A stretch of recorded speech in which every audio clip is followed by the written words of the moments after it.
Hi friends, ಹೇಗಿದ್ದೀರಾ? ಚೆನ್ನಾಗಿದ್ದೀರಾ? ನಾನಿವತ್ತೊಂದು story ಹೇಳ್ತಾ ಇದ್ದೀನಿ. ಆಗಿರೋ ಸ್ಟೋರಿಗಳೆಲ್ಲ ನಿಮ್ಮ ಹತ್ರ ಇರ್ಬೋದು. ಒಂದು 5 ವರ್ಷಗಳ ಹಿಂದೆ ನಮ್ಮ ಅಂಗಡೀಲಿ ಚಿಕ್ಕದಾಗಿ ಒಂದು ಕಳ್ತನ ಆಗುತ್ತೆ. 4 ಮಕ್ಕಳು ಬಂದು ಚಿಕ್ಕ ಚಿಕ್ಕ ಐಟಮ್ಸ್ಗಳನ್ನೆಲ್ಲ ಸೇರಿಸಿ ಒಂದು 1,500 ಐಟಮ್ಸ್ನಷ್ಟು ಕಾಸ್ಮೆಟಿಕ್ಗಳನ್ನು ಕಳ್ತನ ಮಾಡ್ತಾರೆ. ಅದು ನಂಗೆ ಗೊತ್ತಾಗುತ್ತೆ. ನಾನು ಅವರ ಹಿಂದೆನೇ ಹೋಗ್ತೀನಿ. ಪಕ್ಕದಲ್ಲೇ ಮನೆ ಇರೋದ್ರಿಂದ ಅವ್ರ ಮನೆಯವ್ರಿಗೆ ಇನ್ಫಾರ್ಮ್ ಮಾಡ್ತೀನಿ. ಐಟಮ್ಸ್ಗಳನ್ನು ತರ್ತೀನಿ ನಾನು. ಮನೆಯವ್ರು ಏನು ಮಾಡ್ತಾರೆ ಅಂತ ಹೇಳಿದರೆ, ಸ್ವಲ್ಪ ಬಾರಿಸ್ತಾರೆ ಚೆನ್ನಾಗಿ. ಮಕ್ಕಳು ತಪ್ಪು ಮಾಡಿದಾಗ ತಿದ್ದಬೇಕಾಗಿರೋದು ಹೆತ್ತವರ ಕರ್ತವ್ಯ ತಾನೆ. ಅದನ್ನು ಅವ್ರು ಮಾಡಿದ್ದಾರೆ ಅವತ್ತೇ. ಆನಂತರ ಒಂದು 4 ವರ್ಷ ಕಳೀತು. ಇವಾಗ ಆ ಮಕ್ಕಳು ದೊಡ್ಡವರಾಗಿದ್ದಾರೆ. ಅವಾಗೇನೊಂದು 7-8 ವರ್ಷ ಅಂದರೆ ಇವಾಗೊಂದು 12-14 ವರ್ಷ. ನನಗೆ ಪರಿಚಯ ಸಿಗ್ತಾಯಿಲ್ಲ ಆ ಮಕ್ಕಳೇನ ಅಂತ.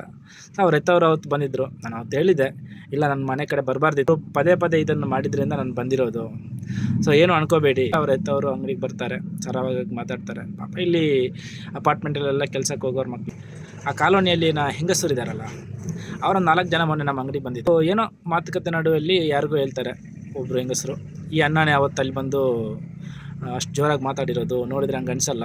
ಸೊ ಇವ್ರ ಅಂಗಡಿಯಿಂದನೇ ಅವ್ರ ಮಕ್ಕಳೆಲ್ಲ ಕಳ್ತನ ಮಾಡಿರೋದು. ಅಂದರೆ ಆ ಮಕ್ಕಳ ಹೆಸರು ಹೇಳಿಲ್ಲ, ಆ ಮಕ್ಕಳ ಹೆತ್ತವರ ಹೆಸರು ಹೇಳಿದ್ದಾರೆ, ತಾಯಂದಿರ ಹೆಸರು. ಮಾತುಕತೆ ನಡೆಸ್ತಾ ನನ್ನ ಹತ್ರ ಕೇಳಿದ್ರು, ಅಣ್ಣ ಅವರಲ್ವಾ ನಿಮ್ಮ ಅಂಗಡಿಲಿ ಅವತ್ತು ಕಳ್ತನ ಮಾಡಿದ್ದು ಅಂತ. ಸೊ ಮೊದಲಿಂದನೂ ಇನ್ನೊಬ್ಬರು ಮಾತಾಡೋದು ನನಗೆ ಇಷ್ಟ ಇಲ್ಲ. ಸೊ ನಾನು ಕೇಳ್ತೀನಿ, ಇಲ್ಲ ಏನು ವಿಚಾರ, ಯಾರು ಕಳ್ಳತನ ಮಾಡಿದ್ದು, ಏನಿತ್ತ ಅಂತ. ಅದೇ ಅಣ್ಣ ಅವತ್ತು ನೀವು ಒಟ್ಟಾರಕ್ಕೆ ಬಂದಿದ್ರಲ್ಲ, ಹೊಡೆದ್ರಲ್ಲ ಮಕ್ಕಳಿಗೆಲ್ಲ ಅಂತ. ಇಲ್ಲ ನಂಗೆ ಗೊತ್ತಿಲ್ಲ ಅಂತ ಹೇಳಿದೆ. ನನ್ನ ನೆನಪಿದೆ ಎಲ್ಲನೂ. ಆದರೆ ಆ ಮಕ್ಕಳು ಇವಾಗ ದೊಡ್ಡವರಾಗಿದ್ದಾರೆ. ಸಣ್ಣದ್ರಲ್ಲಿ ಏನೋ ತಪ್ಪು ಮಾಡಿರ್ತಾರೆ.